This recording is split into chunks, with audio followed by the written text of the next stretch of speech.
Hi people, in this video I'm going to talk about general laboratory instruments, how will a life science laboratory be and what and all instruments will be using and what are their applications. So you can see this is a research laboratory. So I'll be starting on with one corner. So here in one corner we'll be having sink or the wash basin to wash all the glass waste, to wash our hands, and for all those purpose we'll be having.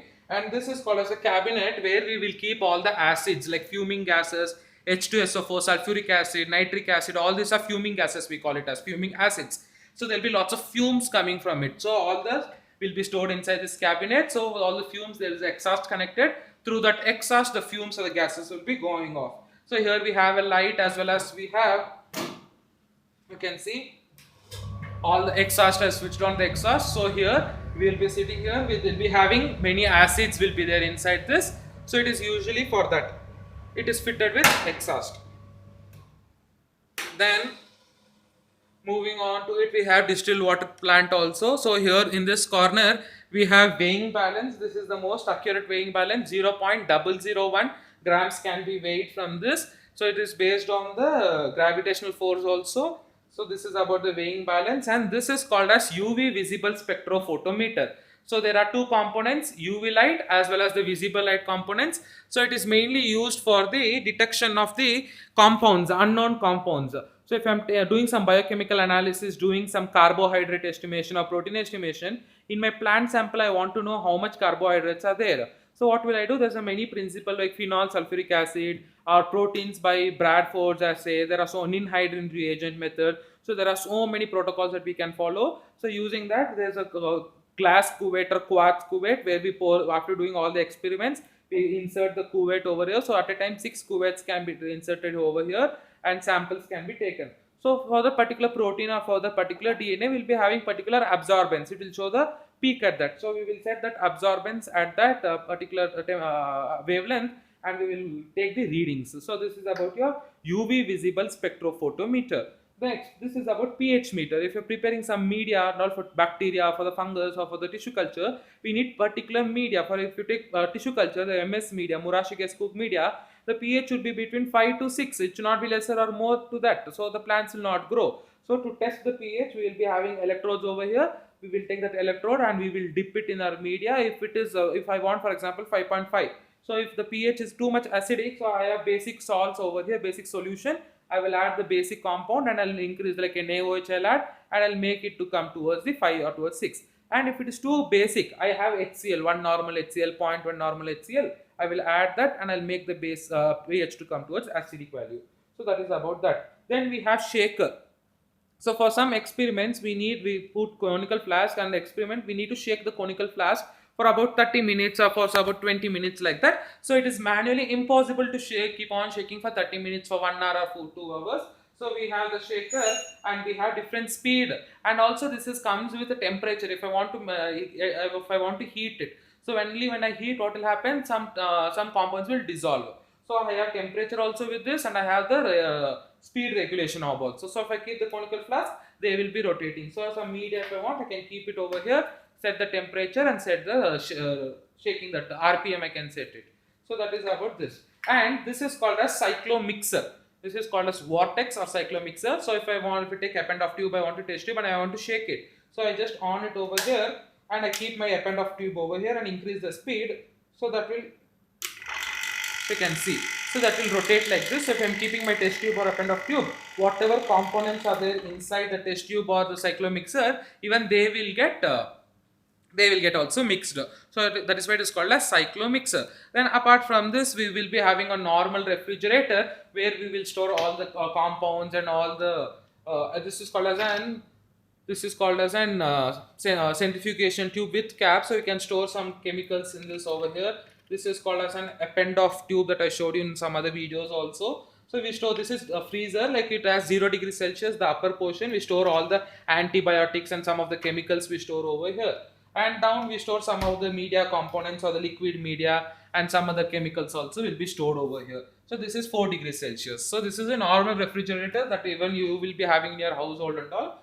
And this is something special called as deep freezer, that also I said in some other video. So deep freezer, the temperature will be minus 21 degrees Celsius. So you can see over here the temperature is minus 21 degrees Celsius. So here we'll be storing DNA, some enzymes, some protein compounds, some bacteria, some viruses and all I have been stored over in my rack. So this is your deep freezer. And apart from that, we'll be having hot air oven also. I showed you that also, hot air oven. You can set the temperature over here. So where all the instruments, all those for drying purpose we keep for sterilization. So up to 120, 130 degrees Celsius, I can keep all my glasswares over here. So that is mainly helpful for drying.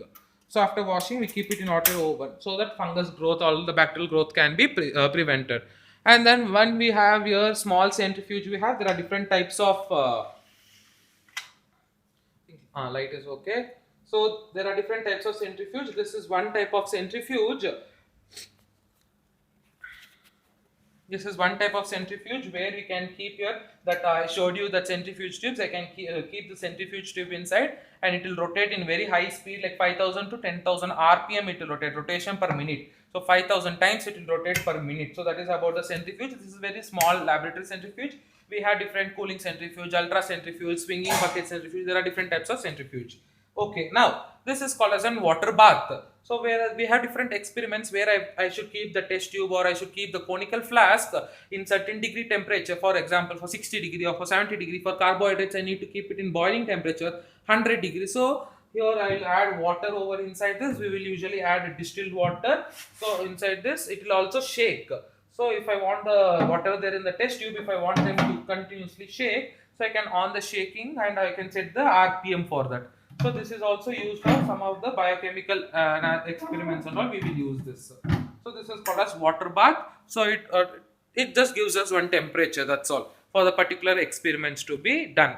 So apart from that, whatever I said in the other videos, we have cold room. So this is called as cold room. Inside this room, I showed you in one video also, that is used to do all the storage for storing of all the chemical samples and all those things. So here we have the test tube stand. So where the test tube racks, where I can put the test tubes and I can place it over here. We have some file folders and all we can place. We have individual drawers, personal drawers and cupboards to keep our own chemicals and all those stuffs. And for something called as media bottles. These are called as media bottles. So we prepare media in this and we for all the plant tissue culture for all those, and we can autoclave this. Though this is a glass, it is made up of a special type of glass called a silica glass or quartz glass. So you can autoclave, it will not break. Only if you drop it down, it will break. So this comes in various sizes. It comes from 50 ml, 25 ml, 500 ml, 1 liter media bottle. All those things also comes from this. So this is called media bottle, borosilicate. And this is called as micropipette. So if I want to pipette some 10 ml or 15 ml, we have larger pipette. I can suck it and I can pipette using, you would have done titration experiments and all using pipette and burette.